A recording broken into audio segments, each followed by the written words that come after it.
लेकर आई हूँ नवरात्रि स्पेशल लहंगा की डिज़ाइन, जो मैंने साड़ी से कन्वर्ट किया है। अगर आप भी इसका फुल वीडियो देखना चाहते हैं, इसकी कटिंग स्टिचिंग को समझना चाहते हैं, तो आप इस वीडियो को पूरा देखें। मैंने इसमें कैनवास भी अटैच किया है। कुछ इस तरीके से मेरा ये लुक आया है। देखिए, ये मैंने एक साड़ी को लिया हुआ है। फिर मैंने इस साड़ी के पल्लू को अलग कर लिया था, जिसका मैं ब्लाउज़ बनाने वाली थी। तो इस तरीके से मैं आपको एक पीस पर कट करके दिखा रही हूँ, पहले छोटे से भाग पर, ताकि आपको आसानी से समझ में आ जाए। तो मैंने ये कपड़े को इस तरीके से लिया है। अब हम ये समझ लिए, एक इसकी लेंथ हो गई और एक इसकी विड्थ हो गई, यानी कि साड़ी का अर्ज। अब इस तरीके से कुछ इसे फ़ोल्ड करना है। अगर हम इसको इस तरीके से फ़ोल्ड करेंगे तो इसका घेर बहुत ही ज़्यादा आएगा, इसलिए मैंने इसको 8 लेयर में फुल अम्ब्रेला लहंगा बनाना सिखाया है। तो ये देखिए, मैंने इसकी 4 लेयर कर दी हैं। बेसिकली हम यही लहंगा बनाते हैं, लेकिन हम इसमें और भी ज़्यादा घेर देने वाले हैं, इसलिए हम इसको 8 लेयर में बनाएंगे। ये देखिए, इसकी 4 लेयर कुछ इस तरीके से थी। अब मैंने इसको एक बार फिर से फ़ोल्ड कर देना है। तो इस तरीके से कमर की तरफ देखते हुए हमें घेर को फ़ोल्ड करना है। तो ये मेरा ट्रायंगल शेप बन के आ जाएगा। अब हम ऊपर की तरफ इसकी कमर का हिस्से का नाप लेकर कट कर देंगे। कमर का मैंने 8वां नाप लिया हुआ है। इसी तरीके से आपको करना है। ये देखिए, मेरा फुल अम्ब्रेला घेर का कटिंग हो गया। अब ठीक इसी तरीके से मैं इस साड़ी से कटिंग करने वाली हूँ। तो मैंने इसको भी सेम वैसे ही 4 फ़ोल्ड किए थे, फिर एक बार फिर से फ़ोल्ड कर दिया है। तो इसकी 8 लेयर हो गई हैं। अब मैं इसकी कमर का नाप ले रही हूँ। मेरी कमर का नाप 42 इंच है, जिसका चौथाई भाग होता है 10.5 इंच। अब मुझे 10.5 इंच को भी हाफ करना होगा, तो ये मेरा होता है 5.25 इंच, इसलिए मैंने 5.25 इंच पर ही मार्क किया है। अब मैं इसकी लंबाई ले लेती हूँ। मैंने इसकी लंबाई 40 इंच रखी है और 2 इंच का माइनस बेल्ट कर दिया है मैंने इसको, तो मेरी टोटल लंबाई 38 इंच हो गई थी। इसके बाद मैंने इसमें आधा इंच ऊपर और आधा इंच नीचे मार्क किया है।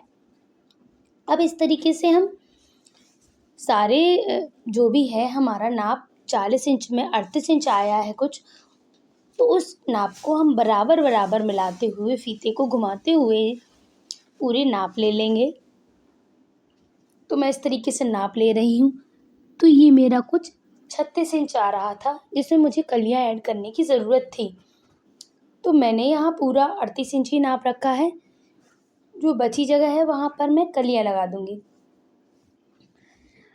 अब मैंने ये पूरा अपना नाप ले लिया है। नाप लेने के बाद मैं इसकी, ये देखिए, ये मेरा फैब्रिक कम है, मैं इसकी कटिंग कर देती हूँ। तो मैंने इसकी कमर की कटिंग कर दी है और नीचे के घेर की भी कटिंग कर ली है।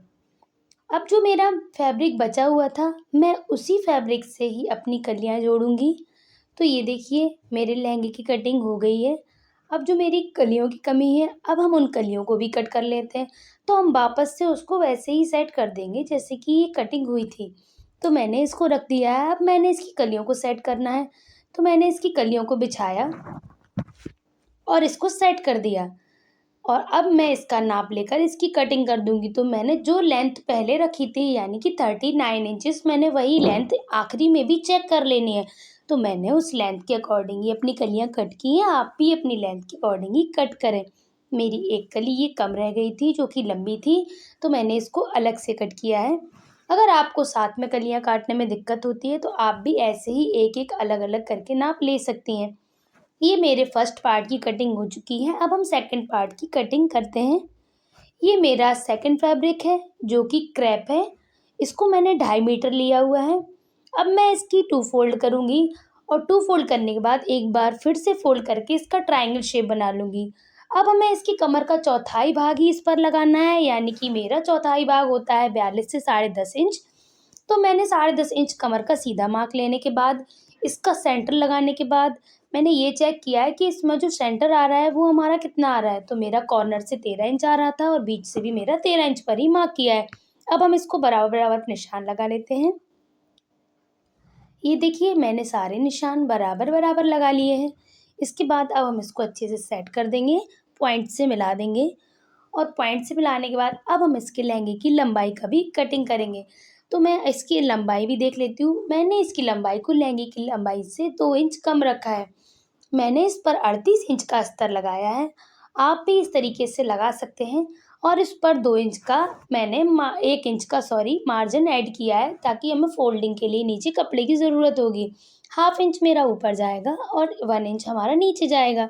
इस तरीके से मैंने इसकी कटिंग कर लेनी है। कटिंग बिल्कुल सेम वैसे ही है जैसे लहंगे की थी, बराबर से मिलाकर फीते को।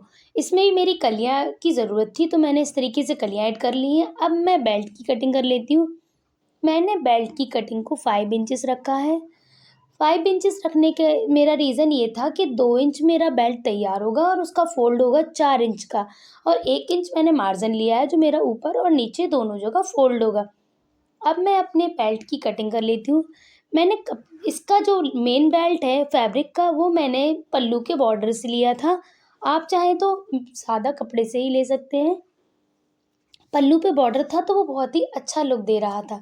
अब मैं इनकी कलियों को अटैच कर लेती हूँ। तो मैंने अस्तर की सारी कलियाँ अटैच कर ली हैं।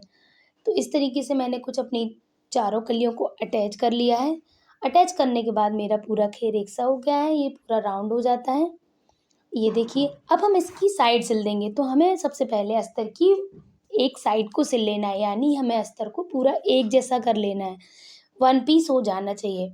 तो मैंने इसकी साइडों को भी सिल लिया है। साइड को सिलने के बाद हम इसकी नीचे की जो फ़ोल्डिंग लाइन थी, जो अम्ब्रेला शेप था, मैंने उसको ही फ़ोल्ड कर लिया है। फ़ोल्ड करने के बाद अब हम लहंगे की कलियों को भी जोड़ लेंगे। तो मैंने अपनी लहंगे की कलियों को भी उम, चेक करके जोड़ा है कि ये कौन-सी बड़ी है, कौन-सी छोटी है। इस तरीके से मैंने सारी कलियाँ जोड़ ली हैं। जैसे मैंने अस्तर की जोड़ी थी सेम वैसे ही।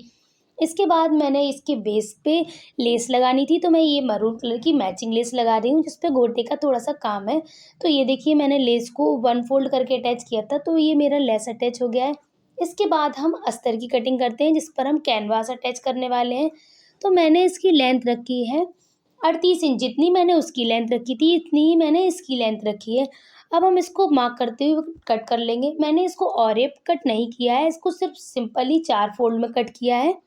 और जो मेरा इसका कमर का नाप था, मेरा 40 इंच कमर का नाप था, तो मैंने उसका जो सवा 10 इंच नाप लगाया था, उस पे मैंने 5 इंच प्लस कर दिया है। तो कुछ इस तरीके से हमारा घेर निकल कर आ गया। अब हम इस पर कैनवास अटैच करेंगे। तो ये मेरी कैन है, कैन की विड्थ है 20 इंच। मैं 20 इंच की कैन को सीधा ही फ़ोल्ड करके लगाने वाली हूँ, इसकी मैं कटिंग नहीं करने वाली हूँ। मैंने इसकी कैन 3 मीटर ली हुई है। अब हम इसको मार्क कर देंगे। तो मैंने 20 इंच की लंबाई देते हुए एक सेंटर मार्क बनाया है, और सेंटर मार्क बनाते हुए मैंने इस पर एक स्ट्रेट लाइन खींच ली है, ताकि हम इसी लाइन पर अपनी कैन को अटैच कर पाएँ और हमें लाइन अटैच करना ईज़ी हो जाए। तो ये देखिए, मैंने इसकी एक लाइन खींचने के बाद इस पर एक कट लगा लिया है, ताकि हम इसके दूसरे घेरे पर इसी को ट्रेस कर पाएँ। तो ये दोनों कट लगाने के बाद सेम लाइन उस तरफ, यानी कि दूसरे पार्ट पर भी खींच लेनी है। अब मैं आपको कैनवास को अटैच करना सिखाती हूँ। कैनवास को अटैच करने के लिए देखिए, सबसे पहले इसको इस तरफ से लेफ़्ट फ़ोल्ड करना है, और लेफ़्ट फ़ोल्ड करने के बाद इसको राइट फ़ोल्ड करना है, यानी कि लेफ़्ट फ़ोल्ड और फिर राइट फ़ोल्ड, यानी कि दोनों का फ़ेस एक ही तरफ आना चाहिए। अगर प्लेट्स का फ़ेस एक ही तरफ आएगा तो हमारा घूम बहुत अच्छा आता है। तो कुछ इस तरीके से मैंने अपने पिन से पूरे कैनवास को अटैच कर लिया था। अब देखिए, मैं इसको सिल चुकी हूँ। तो ये देखिए कितना अच्छा फ्रिल आया है बनकर, ये बहुत ही अच्छा लुक देता है। अब इसके 8 इंच नीचे मैं इसको एक बार फिर से स्टिच लगाने वाली हूँ, जिससे हमारा कैनवास अच्छे से फिक्स हो जाए, वो यहाँ-वहाँ मूव ना करे। तो उसको दबाते हुए कुछ इस तरीके से हम सारी कैन-कैन को अटैच कर लेंगे। ये देखिए, हमारी कैन-कैन पूरी तरीके से अटैच होकर तैयार है। अब हमने इस पर तीनों लेयर सेट कर दिए हैं। अब हम करते हैं इसकी कमर की स्टिच। तो मैंने इसके तीनों पार्ट, जो तीनों लेयर थे, उसको अटैच कर दिया, यानी कि जो कैनवास वाला अस्तर था, और जो एक अम्ब्रेला अस्तर था, और एक जो मेन फैब्रिक था। इसके बाद अब मैं इसकी बेल्ट तैयार करने वाली हूँ। मैं बेल्ट की इस तरफ एक सादा सिलाई लगा लेनी है। ये मैंने एक सीधी सिलाई लगा ली है, और दूसरी तरफ एक फ़ोल्ड करके सिलाई लगा लेनी है हाफ इंच की, जैसे कि आप देख सकते हैं। तो मेरा ये बेल्ट मैंने कपड़े पर अटैच कर लिया है। अटैच करने के बाद अब मैं इसको इस तरीके से फ़ोल्ड करते हुए सिलूँगी। मैंने इसको राइट साइड पर फैब्रिक के अटैच किया था, और इसको रॉन्ग साइड पर मैं फ़ोल्ड कर रही हूँ। दोस्तों, ज़्यादातर लोग बाहर की तरफ फ़ोल्ड करते हैं बेल्ट को, जिसमें दिक्कत आती है, झोल बनती है, प्लीट्स बनती हैं। लेकिन अगर आप इस तरीके से बेल्ट अटैच करेंगे तो आपके बेल्ट पे एक भी झोल, एक भी प्लीट नहीं आएगी और जो भी लूज़िंग होगी, झोल होगी, वो सारी रॉन्ग साइड पर चली है। देखिए मेरे बेल्ट पर एक सिंगल झोल नहीं है, एक सिंगल प्लीट नहीं है, कितना बढ़िया फ़ोल्ड किया है। अब मैं लगाने वाली हूँ इसकी ज़िप। तो पहले मैं ज़िप का नाप ले लूँगी, इसके बाद मैं फैब्रिक का नाप ले लूँगी। मैंने फैब्रिक का नाप कितना लेना है और फैब्रिक का नाप लेकर लगाने वाली हूँ एक रफ़ स्टिच। तो मैंने कुछ 5 इंच पर एक रफ़ स्टिच लगा ली है। इसके बाद मैं अपने लहंगे की तीनों लेयर को सिलने वाली हूँ। तो सबसे पहले मैं सबसे आखिरी वाली लेयर को सिलूँगी, सबसे पहली लेयर को सिलूँगी सॉरी, जो मेन लहंगे की लेयर थी। मैंने लहंगे की लेयर को सिलने के बाद इसके बाद दूसरी अम्ब्रेला लेयर सिली थी और इसके बाद तीसरी मैंने कैनवास लेयर सिली थी। तो सबसे पहले मैंने इसकी लेयर बना ली है। अब मैं इसकी चेन को अटैच करती हूँ। तो चेन को कुछ इस तरीके से अटैच करना है आपको, पहले इसको फ़ोल्ड कर लेना है और बेल्ट के ऊपरी हिस्से में जो ऊपर का हिस्सा है, नीचे से हम नाड़ा ऐड करेंगे तो ऊपर की तरफ से इसको रखना है और पॉइंट की स्टिच लगा देनी है। तो ये देखिए मैंने जो रफ स्टिच लगाई थी मैंने उसको मतलब तोड़ दिया है, खोल दी है उतनी जगह वापस से, तो मेरा वो अच्छे से सेट होकर आ गया है। जैसे कि जब हम नाड़ा बनाते हैं सलवार में, जिस तरीके से एक रफ स्टिच बनाते हैं फिर उसको तोड़ देते हैं तो एक अच्छी-सी जगह निकल कर आ जाती है, ऐसे ही हम चेन लगा रहे हैं। मैंने इसको रफ स्टिच किया था और इसको हटा दिया। हटाने के बाद मैंने इसको चेन को लगाना है, तो मैं उस एरिया जहाँ मैंने रफ स्टिच हटाई थी वहीं मैं चेन को फ़ोल्ड कर रही हूँ, यानी कि लगा रही हूँ। तो मैंने पॉइंट पर स्टिच कर देना है। अब जब हमारा मोड़ने का हिस्सा आएगा तो इस तरीके से हम बूट को उठाकर वहाँ पर मोड़ देंगे और मोड़ने के बाद बराबर का नाप लेते हुए हमें अपनी चेन को आगे की तरफ लगा देना है। तो जैसे ही मैंने इस तरफ लगाया था चेन को, उसी तरीके से हम इस तरफ लगाएँगे। सेम वैसे ही बाहर के हिस्से में लगाना है, हमें अंदर के हिस्से पर चेन को अटैच नहीं करना है। कुछ इस तरीके से चेन लगाएँगे तो आपकी चेन बहुत ही आसानी से लग जाएगी और आपका समय ही बहुत बच जाएगा और इसमें एक भी झूल प्लीट कुछ भी नहीं आता है, ये बहुत अच्छे से लग जाता है। तो ये देखिए मैंने अपनी चेन अटैच कर ली है। इसके बाद मैं इसमें जो भी धागा-वागा है वो सब मैं काट दूँगी, इसको फिनिशिंग दे दूँगी अच्छे से। चेन को मैंने अच्छे से सेट कर दिया है। अब अपनी चेन को, ये मेरी चेन रेडी है लगाने के लिए और कुछ इस तरीके से मेरा लहंगा रेडी है। ये देखिए अच्छी लग रही है ना? कितनी फिनिशिंग से आई है, एक भी प्लीट या झोल कुछ भी नहीं बन रहा है। एकदम साफ आता है ये इस तरीके से लगाने पर। आप भी ये तरीका, तो ये मैंने इसको सीधा कर लिया है। ये देखिए इसका फाइनल लुक, ये चेन लगी हुई है और ये है इसका नीचे का हिस्सा जिस पर मैंने कैनवास अटैच किया है। इस पर बहुत ही अच्छा घेर आया है, बहुत ही अच्छा तरीके से इसका लेयर आया है। तो आप भी अगर इस तरीके का लहंगा बनाना चाहते हैं तो आप, अगर आपको वीडियो पसंद आया हो तो वीडियो को लाइक करें, शेयर करें, सब्सक्राइब करें। Thank you for watching.